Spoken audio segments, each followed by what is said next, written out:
لیکن تجھے پتہ نہیں کہ یہ کسی ماں کا بیٹا ہے، پتہ نہیں کسی بیوی کا شوہر ہے۔ ایک ہمارے دوست ہیں، بزرگ ہیں، ان کا داماد فوت ہو گیا، نشہ کرتا تھا۔ تو میں تعزیت کرنے ان کے گھر پہنچا تو کھڑے ہو گئے ہاتھ باندھ کے، کہنے لگے حضرت صاحب باقی ساریاں گلاں چھڑ دیو، صرف نشے تے تقریر کریا کرو۔ وہ جب جیتا تھا تو تب بھی اس کے بچے یتیم ہی تھے، یتیم ہی تھے۔ میری بیٹی جب میرے گھر آتی تھی اور میں اپنے پوتوں کے اترے کپڑے اسے پہننے کو دیتا تھا تو میرا کلیجہ پھٹتا تھا۔ اور میری بیٹی اس کی زندگی میں بھی بیوہ کی زندگی گزار رہی تھی، وہ میری بہوؤں کے اترے ہوئے کپڑے پہنتی تھی۔ کوئی دعا کرو، کوئی جلسے کرو، یہ لت ختم ہو جائے۔ اور کہنے لگا اب میرے وہ چلا تو گیا ہے، دادا دادی اس کے پہلے کوئی نہیں، چچا ہے کوئی نہیں، جب تک تو میں زندہ ہوں ان نواسوں کو کوئی روٹی کا لقمہ، کوئی کپڑا مل جائے گا، لیکن سوچتا ہوں میں بوڑھا ہوں، مر گیا تو ان کو کوئی پوچھے گا بھی نہیں، کون ان کی خبر۔ اتنا ظلم اس قوم سے، اتنی زیادتی، اور آرام سے لکھ کر لوگ گزر گئے کہ یہ 70 لاکھ ہے، ان کا درد تو سمجھو، تکلیف تو سمجھو۔ 7 فٹ کا سونا جوان اور نشے کا عادی ہے تو کسی نالی میں پڑا ہوا ہے۔ اور میں نے کہا اس قوم کے ساتھ اس سے بڑا بھیانک مذاق کیا ہوگا۔ کوئی دانشور تھا بڑا ظالم، اس ظالم سے کوئی مشورہ لینے آیا، اس نے آ کے کہا تو بڑا ظالم ہے، بڑے کڑوے مشورے دیتا ہے، میرا ایک دشمن ہے، میں اس سے بدلہ لینا چاہتا ہوں، میرا دل کرتا ہے اس کا بچہ قتل کر دوں تاکہ وہ تڑپے۔ تو ظالم نے کہا اسے قتل نہ کر، وہ تو اس کا باپ 2-4 مہینے رو کے چپ کر جائے گا، پھر میں سخت سزا دینا چاہتا ہوں، مشورہ دے۔ تو اس نے کہا اس کے بچے کو نشے پہ لگا دے، جس کا بچہ نشہ کرے گا وہ باپ روز مرے گا، روز جیے گا، وہ ماں روز مرے جیے گی، نشے پہ لگا دے۔ اس قوم کے ساتھ سب سے بڑا ظلم یہ ہوا کہ ملت کا جوان نشے پہ لگ گیا، ڈرگز پہ لگ گیا، اتنے تباہ حالات ہوئے کہ جوان چڑھتی جوانیاں، اماں نے کتاب دے کے بھیجا تھا، اور کالج سے واپس آئے تو نشے کے ٹیکے ہاتھوں میں پکڑے ہوئے، ٹیکے۔ اور آپ کے اس ملک کے اسلام آباد میں ایک دن میڈیا نے وہ خبر بھی وائرل کی اور وہ چیز بھی دکھائی لوگوں کو، 3 مہینے کا بچہ لے کے نشئی سڑک پہ آ گیا، اس نے کہا میرا نشہ ختم ہو گیا، میرا بچہ خرید لو، 2 پڑیاں دے دو۔ تو وہاں بیبیاں جو سن رہی تھیں وہ بھی چیخے مار کے رو رہی تھیں۔ یہ ظلم کیا اس قوم کے ساتھ، اور کرپشن کی لعنت نے اجازت دی سپلائی کرنے والوں کو کہ گلی گلی بیچے، گلی گلی۔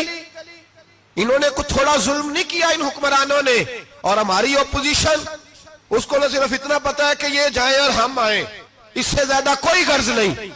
بھائی کرپشن کے خلاف نکلے ہو تم، نشے کے خلاف کس دن نکلو گے؟ جوئے کے خلاف کس دن؟ قوم تو مر رہی ہے نشے سے، اس کے خلاف میدان میں کب آؤ گے؟ صرف اتنا ہے کہ یہ جائیں اور ہماری باری آئے، اس سے زیادہ کچھ نہیں۔ جتنے مجرم وہ ہیں اتنے ہی تم بنتے جا رہے ہو، اس لیے کہ اصل بات پر نہ وہ آتے ہیں اور نہ اصل بات پر یہ آتے۔ بھائیو، میرے نبی پاک صلی اللہ تعالی علیہ وسلم، اور ایک اور تماشا ہے، یہ میرے پہ اللہ کا یہ احسان رہا، اس لیے نہیں کہ میں پرہیزگار آدمی ہوں، نیک ہوں، اس لیے نہیں، ویسے ہی اللہ بعض اوقات اسباب بناتا ہے، سبب بناتا ہے۔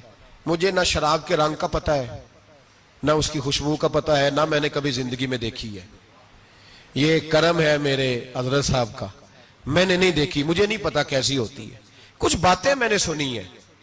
ایک محفل میں بیٹھا تھا مجلس میں، تو ایک شخص نے کہا کھانسی نہیں جاتی بچے کی، دوسرا اس کو مشورہ دے رہا ہے،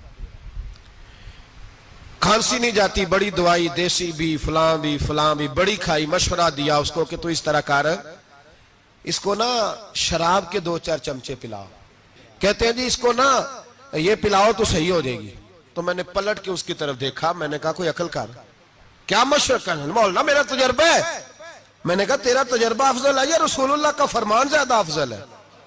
تیرا تجربہ افضل ہے۔ حضرت ام سلمہ رضی اللہ تعالیٰ عنہ کہتی ہے میں نے عرض کی یا رسول اللہ صلی اللہ علیہ وسلم، میری بچی بڑی بیمار ہے، تو مجھے کسی نے کہا ہے یہ تھوڑی سی نشے والی چیز ہے، یہ بنا کے تیار کر کے دو، صحیح ہو جائے گی، بیمار ہے بچی تو یہ نشے والی چیز ہے، اس کو تیار کر کے دو، تھوڑا نشہ ہے۔ اگرچہ بعض، میں نے شروع میں کہا، بعض لوگ مریض کو، سخت مریض کو ایسی ادویات جو مجبوری بن جائے اس کی گنجائش اور اجازت دیتے ہیں. محتاط علماء تو اس میں بھی بہت ساری چیزیں پہلے بیان کرتے ہیں، لیکن اس نے کہا جی میرا نشہ دینا ہے شفا کے لیے.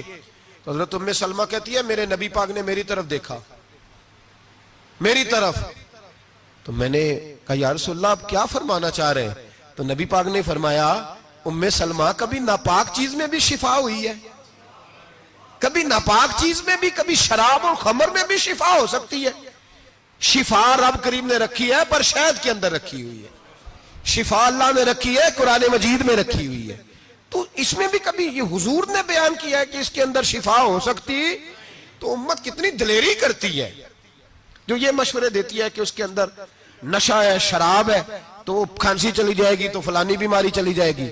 نہ آؤ ان چیزوں پہ، نہ اپنے ایمان کو خرابی دو، اور نہ ایسی باتیں کرو جس سے کہ ڈائریکٹ رسول اللہ صلی اللہ علیہ وسلم کے واضح ارشادات کی مخالفت ہو. میرے نبی پاک صلی اللہ علیہ وسلم نے فرمایا. اور پھر کچھ لوگ کہتے ہیں تھوڑی پی ہے جی. اب تو میں تجزیے میں پڑھ رہا تھا کہ ایسی شراب ایجاد ہو گئی ہے، لوگ شراب پیتے ہیں اور وہ مست بھی رہتے ہیں، کار بھی چلاتے رہتے ہیں. کہتے ہیں جی نہیں ہمارا ذہن معاف نہیں ہوا تو یہ والی صحیح ہے، نشہ نہیں لاتی. میرے نبی پاک صلی اللہ علیہ وسلم نے فرمایا جس چیز کی تھوڑی مقدار، زیادہ مقدار حرام ہے اس چیز کی تھوڑی مقدار بھی حرام ہے. جس کی زیادہ مقدار حرام ہے اس کی تھوڑی بھی. تو خمر اور شراب اگر فل پینا جائز نہیں تو تھوڑی پینا بھی جائز، یہ حرام ہے اور حرام تھی اور قیامت تک حرام ہی رہے گی. میرے نبی پاک صلی اللہ علیہ وسلم نے منع کیا اور حضور نے اظہار ناپسندیدگی فرمایا. فرمایا 40 دن تو عبادت ہی قبول نہیں ہوتی شراب پینے والے جب تک سچی توبہ نہ کرے. ایک دن صحابہ بیٹھے تھے سارے، حضرت ابو بکر صدیق بھی تھے، فاروق اعظم بھی تھے، عثمان غنی بھی تھے، ڈھیر ساری تعداد تھی صحابہ کی، سارے تشریف فرما تھے. حضرت عبداللہ ابن عمر رضی اللہ تعالیٰ عنہ حدیث کے راوی ہیں اور مستدرک للحاکم کے اندر، ابن حبان کے اندر یہ روایت موجود ہے. فرماتے ہیں صحابہ نہ بات کر رہے تھے اور بات یہ کر رہے تھے کہ یار لوگوں کو گناہوں سے کیسے روکا جائے، لوگوں کو گناہوں سے گفتگو. صحابہ یہ کر رہے تھے. عبداللہ ابن عمر کہتے ہیں بیٹھے تھے اور یہ گفتگو کر رہے تھے کہ گناہوں سے پلاننگ جی ہوتی تھی. ان کی جو محفلیں ہوتی تھی نا بیٹھ کے، وہ خوش گپیاں نہیں ہوتی تھی بلکہ وہ تبلیغ کی، جد و جہد کی، لوگوں کو برائی سے منع کرنے کے لیے بیٹھتے تھے، اس پر منصوبہ بندی کرتے تھے، پلان کرتے تھے، آگے ترتیب دیتے تھے. گفتگو ہو رہی تھی تو اب آپس میں بات ہونے لگی کہ کون سا گناہ زیادہ برا ہے جس پر سب سے پہلے کام کیا جائے. تو دور ایک صحابی بیٹھے تھے، ان کا نام تھا عبداللہ ابن عمر. ایک عبداللہ بن عمر ہے اور ایک عبداللہ ابن عمر ہے. حضرت عبداللہ ابن عمر دور بیٹھے تھے، بڑے سمجھدار سیانے باریک بین آدمی تھے. تو حضرت عمر فاروق اپنے بیٹے سے کہنے لگے جا عبداللہ ابن عمر سے پوچھ کے آ کہ سب سے سخت گناہ کون سا ہے. توجہ ہے میرے بھائیوں، ادھر دیکھیے گا میری جانب، پوچھ کے آ کہ سخت گناہ کون سا ہے. عبداللہ بن عمر رضی اللہ تعالیٰ عنہ کی خدمت میں جب عبداللہ ابن عمر گئے تو جا کے کہنے لگے کہ صحابہ پوچھتے ہیں کہ آپ نے زیادہ وقت گزارا ہے نبی رحمت صلی اللہ علیہ وسلم کے پاس، تو بتلائیے برا گناہ کون سا ہے، سب سے سخت گناہ، تاکہ سب سے پہلے اس پر پابندی لگائی جائے، اس پر محنت کی جائے. تو حضرت عبداللہ ابن عمر کہنے لگے صحابہ کو جا کے بتا دو کہ سب سے برا گناہ شراب پینا ہے، سب سے برا گناہ، اور یہ ام الخبائث ہے، برائیوں کی جڑ ہے، گناہوں کی ماں ہے، یہ بنیاد ہے، باقی گناہ اسی سے شروع ہوتے ہیں. کہتے ہیں میں نے آ کے بتایا تو حضرت ابو بکر صدیق رضی اللہ تعالیٰ عنہ سیدنا فاروق اعظم کہنے لگے خود جاتے ہیں، ان کے پاس خود جاتے ہیں، چونکہ ہم نے بات سننی ہے ہم خود جاتے ہیں اور ان سے جا کر کے سوال کرتے ہیں کہ اگر آپ کو اس تفصیل کا پتہ ہے نا تو اس کے پیچھے بھی کوئی تفصیل ہوگی جو میرے نبی پاک نے بیان کی ہوگی صلی اللہ تعالی علیہ وسلم. اس تفصیل کا بھی آپ کو پتہ ہوگا جو نبی پاک نے بیان کی ہوگی، اس بات کے پیچھے جو بیک گراؤنڈ ہے، جو پس منظر ہے. فرماتے ہیں کہ ہم اٹھے، عبداللہ ابن عمر کے پاس گئے، ان سے جا کے پوچھا کہ جناب آپ نے یہ تو فرمایا ہے شراب ام الخبائث ہے، تو اس کے پیچھے پس منظر کیا ہے؟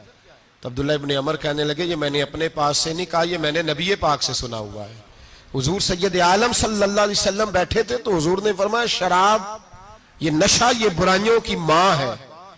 اور پھر حضور نے ایک مثال بیان فرمائی. نبی رحمت علیہ السلام نے فرمایا بنی اسرائیل کا ایک واقعہ ہے. ایک خوبصورت جوان تھا تو ایک عورت کا دل آ گیا اس پر. یہ یاد رکھ لیں, ہم لڑکوں کو منع کرتے رہتے ہیں لیکن ہمیں گھر کی بچیوں پر بھی توجہ دینی ہوگی, ہمیں ان کے فون پر بھی نگرانی کرنی ہوگی, ہمیں وہاں بھی غور کرنا ہوگا. اس لیے کہ اگر کوئی بچی گنجائش نہ دے تو میرا خیال ہے کہ لڑکا جرت کرنے کی طاقت نہیں رکھتا. تو وہاں بھی ان کی اماں سے کہے کہ پابندی لگائے, بچی کسی کا موبائل لے کر کے کہیں اس کو استعمال تو نہیں کر رہی, اس پودے پر بھی توجہ دے, درخت بننے سے پہلے اس کی بھی نگرانی کریں, یہ بھی بڑا ضروری کام ہے.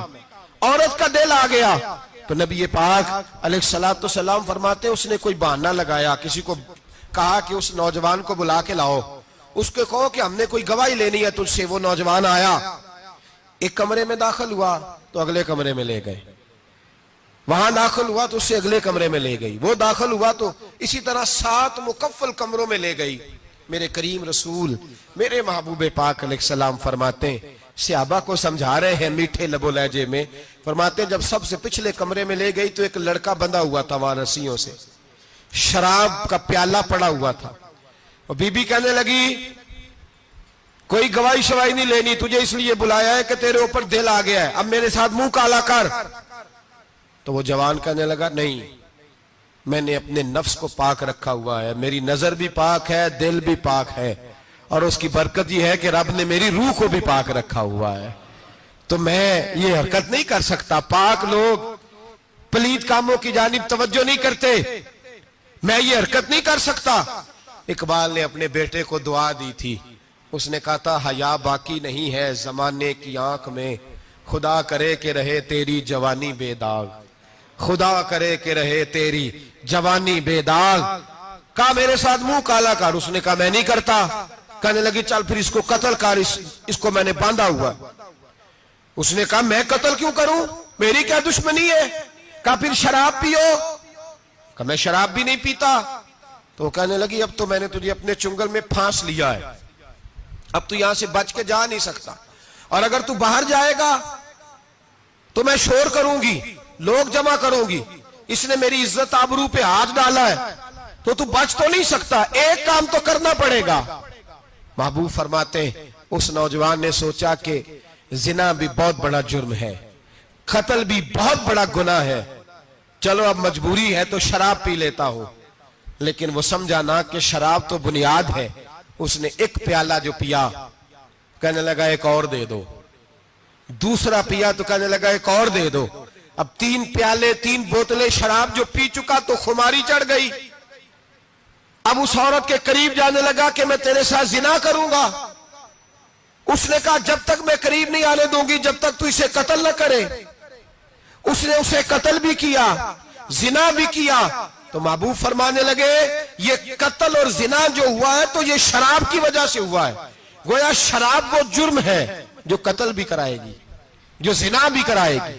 اور اگر آپ نشئی کو دیکھیں, اگر آپ شرابی کو دیکھیں تو کیا وہ ڈکیتیاں نہیں کرتا پھرتا, وہ چوریاں نہیں کرتا, وہ اپنی ہی ماں کا زیور نہیں بیچ آتا, وہ اپنی ہی بہن کا پڑا ہوا جہیز نہیں بیچ آتا, وہ اپنے ہی گھر میں ڈاکے نہیں ڈالتا, وہ اللہ کے گھر مسجد میں آ کر کے چوری نہیں کرتا. وہ صرف اس لیے کرتا ہے کہ یہ نشہ, یہ شراب, یہ ماں ہے گناہوں کی, یہ جڑ ہے. ملت کے لوگوں یاد رکھو, اس امت اس پاکستان کے ساتھ جہاں بہت سارے ظلم ہوئے, وہاں بڑا ظلم یہ ہے کہ بہت بڑا طبقہ جوانوں کا نشے کا عادی ہے. وہ نشہ انہیں عشق مجازی اور عورتوں کے عشق کی جانب لا رہا ہے. وہ نشہ چوریاں کرا رہا ہے, قتل کرا رہا ہے, ڈکیتیاں کرا رہا ہے. بہت بڑے ظالموں نے بہت بڑے ہاؤس بنائے ہوئے ہیں جن کے اندر شراب فراہم کی جاتی ہے, نشہ دیا جاتا ہے. میں نے تو ایسے ایسے لفظ سنے کہ الیکشن کے دنوں میں ووٹ لینے کی خاطر سیاستدان انہیں نشہ فراہم کرتے ہیں, انہیں باندھ کے رکھتے ہیں, روز تمہیں پڑیا ملے گی, ووٹ ہمیں ڈالنا. اتنا ظلم, اتنی زیادتی, اتنا جبر, ایک انسان کے ساتھ کھیلنا. لوٹ آؤ, پکڑو ان کا دامن, اپنے گھروں کو بچاؤ. اپنے دوستوں کو بچاؤ. جاگو جاگو امت کے لوگوں جاگو. میرے نبی پاک صلی اللہ علیہ وسلم کے کلمہ گو لوگوں کو بچاؤ. ان پر اگر سختی کرنی پڑتی ہے تو کرو, پیار کرنا پڑتا ہے تو کرو, محنت کرو, جدوجہد کرو.